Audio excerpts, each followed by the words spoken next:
आगे अखड़ी हो हमर यार मनवा तो एक बेर बात कर लगे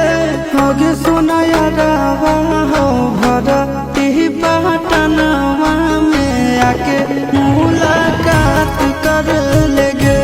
आगे सुना यारवा हो भरती पटनवा में आके मुलाकात कर लगे आगे चली जाइबौ छोड़ी के दुनिया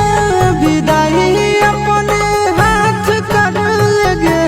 आगे सुना यारवा हो भरती पटनवा में आके मुलाकात कर लगे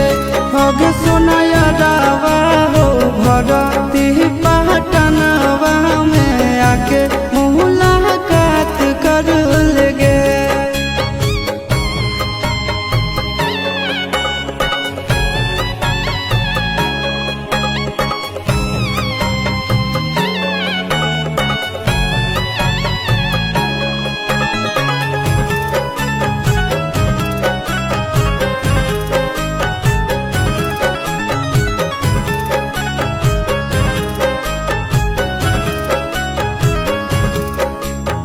मरे